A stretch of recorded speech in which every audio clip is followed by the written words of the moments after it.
Russian President Vladimir Putin and US President Donald Trump are set to meet in Alaska this Friday, with the war in Ukraine at the top of the agenda. Trump's decision to meet Putin without Ukrainian President Volodymyr Zelensky has raised concerns in Ukraine and Europe that it could pressure Ukraine into making concessions. There'll be some land swapping going on. I know that through Russia and through conversations with everybody, to the good, for the good of Ukraine. Good stuff, not bad stuff. Also, some bad stuff for both. So there's good and there's bad. But it's very complex because you have lines that are very uneven, and there'll be some swapping, there'll be some changes in land, and the word that they will use is, they make changes. We're going to change the lines, the battle lines. Russia's occupied a big portion of Ukraine. They've occupied some very prime territory. We're going to try and get some of that territory back for Ukraine. But they've taken some very prime territory. They've taken largely ocean, in real estate we call it oceanfront property. That's always the most valuable property. If you're in a lake, a river, or an ocean, it's always the best property. Well, Ukraine, a lot of people don't know that Ukraine was largely 1,000 miles of ocean. That's gone. Other than one small area, Odessa, it's a small area. There's just a little bit of water left.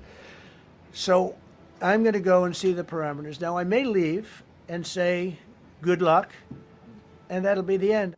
According to reports, Moscow is seeking international legal recognition of its annexation of Ukraine's Crimean Peninsula in 2014 and 4 regions in 2022, as well as guarantees that Ukraine will not join NATO and that no Western troops will be stationed there. It's a tricky issue. It's unlikely to be resolved in one meeting, especially because Russia has spilled a lot of blood and effort, and 3 years they've had the same 3 demands.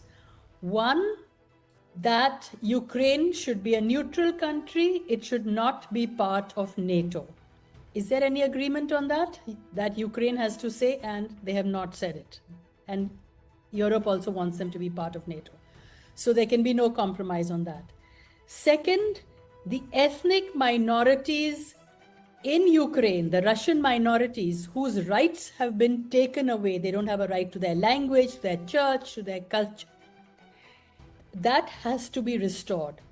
Third, the territories of the Donbas area, that is right on the border of Russia and Ukraine, which Russia has taken over, mainly Zaporozhye, Donetsk, Luhansk, and in Donbas, and earlier in Crimea, that Russia is not willing to part with it. Zelensky has stood firm on his positions, agreeing to a ceasefire proposed by Trump, while reaffirming the country's refusal to cede any territory or abandon its goal of NATO membership. Sadly, nothing much is going to come out of this meeting in Alaska. It will be very good for everyone, but as long as, or at least if they continue to have talks, this be the first, and then they have proper negotiating teams which sort out all the issues, including the territorial exchange, whatever there has to be, and ensure the neutrality of Ukraine, and also have a permanent dialogue with Russia and have good relations with Russia. I think it will be a very big step, that itself, even though the issue of Ukraine is not going to be fully sorted out.